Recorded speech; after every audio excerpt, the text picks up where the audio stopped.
Hello there friends and followers, and welcome to this X-Plane 11 video.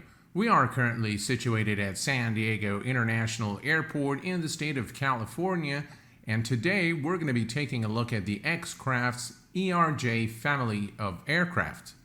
The ERJ family of aircraft by XCrafts consists of 5 aircraft: the E135, the E145 and 45XR, as well as the Legacy 650.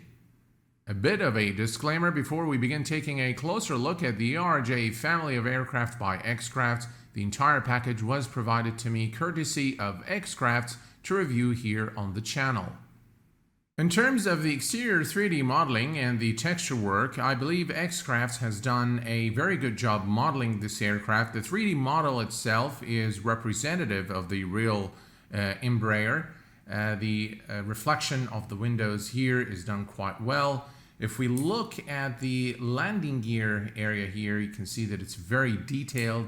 So very detailed model in terms of the exterior modeling. And of course, the textures are 4K textures all around this aircraft. Very well done in terms of the exterior 3D modeling as well as the texture work. A closer look here at the landing gear area will give you a better appreciation of what XCrafts has done in terms of the 3D modeling and the texture work. A very detailed landing gear area here.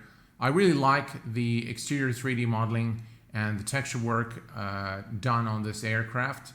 And as you can see here, the engines are very well modeled as well, giving the aircraft a very realistic look in terms of the 3D modeling and the texture work. In terms of the interior 3D modeling and the texture work, as you can see, XCrafts has done a very good job modeling the 3D cockpit. 4K textures all around, very crisp and sharp, and the amount of details is something I have a lot of appreciation for. As you can see on the flight yoke down here, right over here, as well as this area here to give the aircraft a worn out look. So in terms of the visuals, I think XCrafts really have stepped things up in this model. This is the overhead panel. Again, I think it's done quite well. And again, the amount of details is something I have a lot of appreciation for. Let's head over to the passenger cabin and take a look there. For those of you fond of passenger cabins, the entire ERJ family of aircraft by XCrafts features fully modeled 3D passenger cabins. Let us now take a look at some of the features that XCrafts has integrated into their ERJ family of aircraft. The first thing you'll notice is that if you hover your mouse over to the left side of the screen, a menu will pop up. Through the menu, you can toggle the ground control panel where you have access to the doors. So you can, as you can see here, the doors are nicely animated. You can also toggle the ground power unit, the chocks and cones, as well as the engine covers and the service door. The FAQ, or frequently asked questions, is something I highly recommend that you go through if you do get this aircraft. It has some really useful information that will help you operate the aircraft. And then we've got a pop-up of the FMS for easy visualization of the flight management system. Last but not least, the checklist. And the checklist is organized in tabs here. It's an on-screen checklist, which is really good. And I highly recommend that you go through the checklist for a smooth operation of the aircraft. Okay, so what we're going to do now is we are going to be starting the aircraft from its cold and dark state, and we're going to take off and fly a bit here around San Diego area. Before we begin starting the aircraft from its cold and dark state and taking it for a short test flight, I feel there is some information that I need to share with you folks. The philosophy of XCrafts is to build aircraft that are as user-friendly as possible and to meet the expectations of a wide range of flight simmers in the community. Having said this, please note that both FMSs installed in this aircraft are not a true representation of what is normally installed in the real jet. So neither of these are accurate representation of the aircraft. The F-mod sounds, as you will hear momentarily, are quite nice. They're quite immersive, but not all of them are accurate. Some of the sounds were recorded from the real jet, but not all of them. And as far as the flight model is concerned, is something I cannot personally vouch for, but real-world pilots have tested this aircraft, and they have vouched for its flight model. So the flight model is something that is accurate according to the description available on the X-Plane.org store, and that this aircraft has been modeled, the flight model has been really done as close as possible to the real aircraft. Another nice thing, which the developer himself told me about, I wouldn't have known about it, is that there are 25 Easter eggs in this aircraft. And a good place to start, he said, was the control panel. So I started moving and hovering the mouse here, and I found there. So if I click here, there is an egg pilot sitting there, and another one would be in the back here, which I was able to find. Okay, so watch what happens if we click on this one here. Look at that. Yeah, so nice little touches there. A little bit of fun here. It's kind of like a roller coaster ride here. All right, let us now get started and turn on the batteries, and let's see here. Battery 1, battery 2, both on auto, and we're just going to start the APU. So we're going to head over here. What is this here? Okay, so warning. We're going to head over here and start the APU. Let's see here. There we go. Okay, so we're going to start the APU. We're going to head back here now, and let's see here. Let's turn the APU bleed and turn on the avionics. All's looking good here. Okay, passenger signs and non-smoking signs. Emergency lights are armed. And we are good to start programming the FMS now. Yep. Now, I'm not going to go through every little feature here, but I will probably do a full tutorial at some point for this aircraft, for those of you who want to fly it. But suffice it to say that there's a lot of detail, again, that has gone into making this aircraft. Again, you can click here for TCAS, airports, waypoints, VOR stations, NDB stations, so you can select what to show here on the map, and you can also increase and decrease the range using this knob here. So let's head over to the FMS, and we're going to say initialize. And now with the Tecton FMS, it's a 3-stage or 4 stages in total.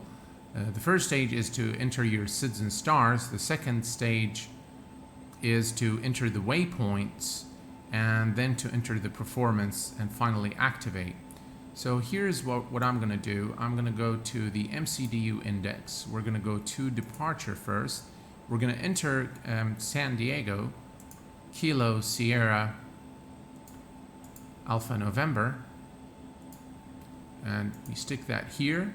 Then we're going to click here on select runway, and we're going to select runway 27 for departure, and you click on select to select it. Now we can select the SID, and the SID is this one, is the border 7 departure. So we're going to select that, and finally we're going to select the transition, which is the Juliet Lima India, which is a VOR station. So we'll select that, and then we're going to head back again to the MCDU index, and we're going to select arrival. And our arrival today for the fictitious flight is Ontario International Airport, Kilo Oscar November Tango. We're going to stick that here, and now we can select the runway for arrival, which is 26 right. So we select that, and then we go to the star, and we go to the next page, And again here, that's the one there, which is the Setter 5 through the Juliet Lima India transition. So we're going to select it. And finally, we can select the approach, which is ILS runway 26 right, and we select that. Okay, so now if you had more waypoints to enter, you would need to go to the route, and then you need to specify whether it's a VOR station, NDB, or a fix. You can also enter using latitude and longitude, but for this specific flight, and by the way, I can show you what the flight looks like.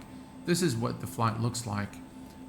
So there is actually no additional waypoints. It's a very short flight, normally at flight level 210.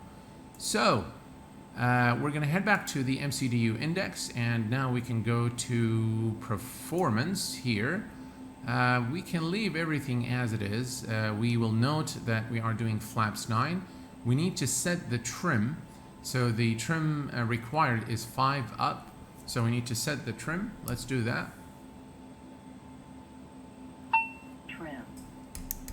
Okay, so the trim is now set flaps 9, and we go to page 2, and we need to enter, again, it's very different from a Boeing or an Airbus FMC. So we're going to put the cruise speed at 0.78, cruise altitude, okay, initial cruise altitude and final cruise altitude, we'll say 21,000 right there. And let's see here, wind direction and speed.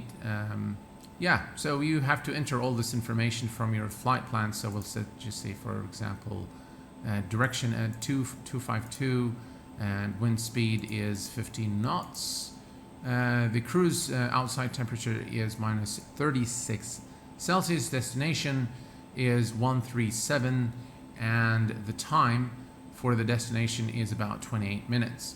If you head back to the MCDU now and click on execute, you'll say flight plan execution done, and now we are actually ready to go.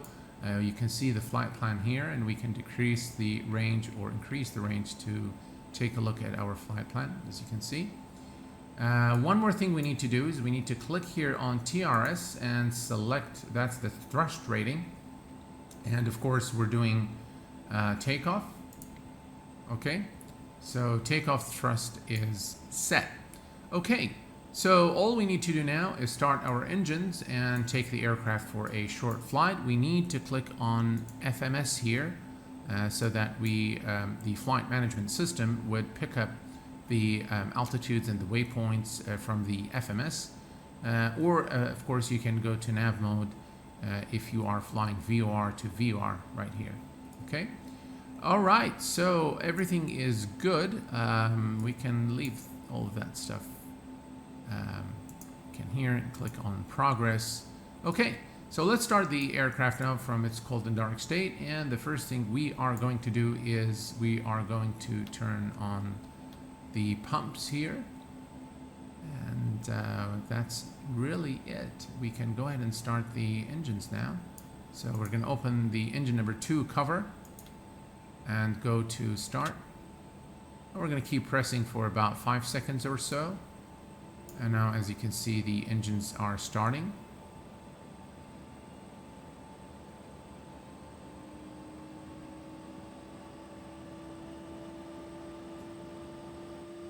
Okay, I think we can start the engine number 1.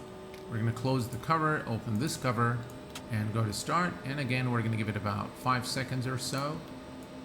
And now, as you can see, the engine number 1 is starting.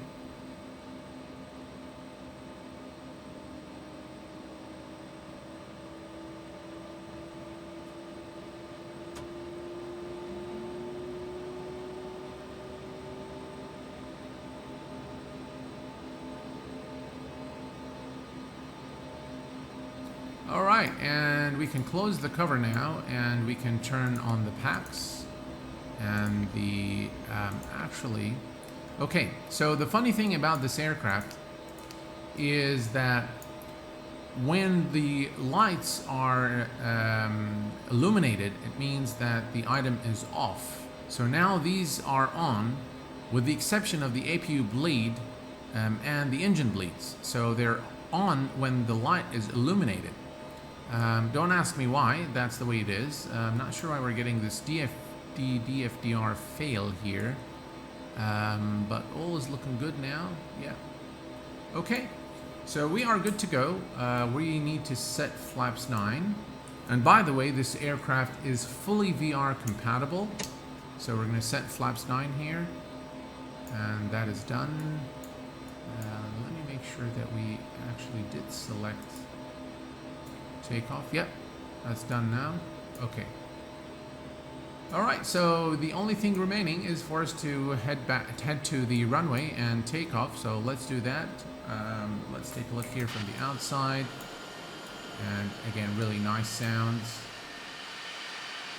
Yeah. Let's turn on some lights. And I do want to show you the night lighting, which I think is done well. Those should have been on. Taxi light on. Okay, so let's change the time real quick. Okay, and we can go to the panel lights, pedestal, PFDs, MFDs, chart, floodlight. Look at that. That is absolutely brilliant. Really, really nice. I really like overhead panel. There we go. Again, the lighting looks pretty good. And I really like the night lighting on this aircraft. Overall, the visuals are done quite well all around in this aircraft. Whether you look at the lighting or the exterior and interior 3D modeling and the texture work is done quite well. Unfortunately, this aircraft does not have any rain effect. And I did reach out to the developer, and he informed me that this is a feature that he plans on integrating with the aircraft at some point in the future. So this is what the aircraft now looks like during nighttime. Nice modeling of the beacon lights and the aircraft lights. They look pretty good. Yeah, so overall the aircraft looks pretty good during nighttime as well. Okay, so let's head over to the runway. Let's release the parking brake and give it a little power and head over to the runway.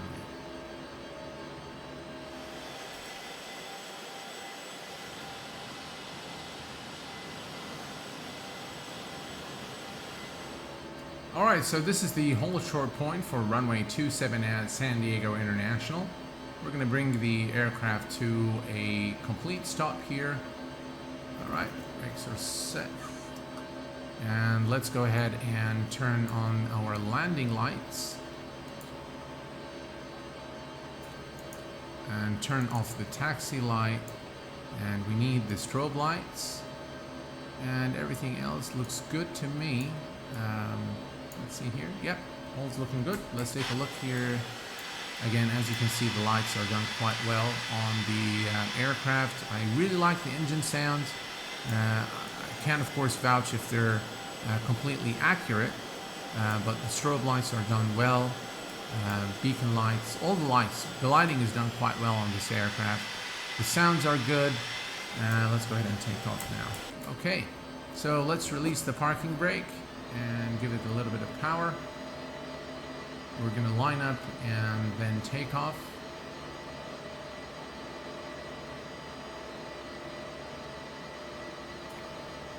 Flight directors are on.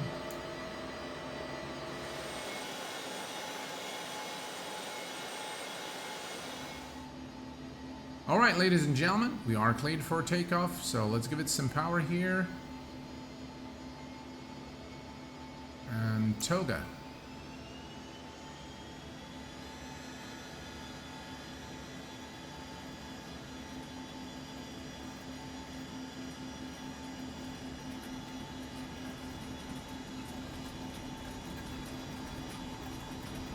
V1, rotate.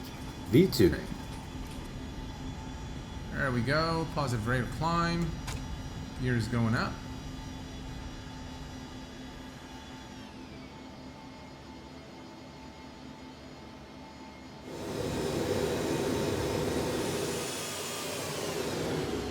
Okay, and at this point, we can go ahead and engage the autopilot. Flight directors were not on, So what we can do is click on autopilot, click on nav, and we are going to click on flight change right here. There we go. And now the aircraft autopilot has taken over, and we should now be on our way to Ontario International.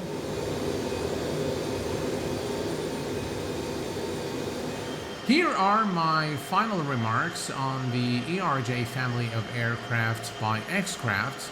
I believe this is a well-built aircraft, especially useful for those who are just starting X-Plane. It's extremely user-friendly, very easy to operate. There's a ton of information that will help you operating the aircraft.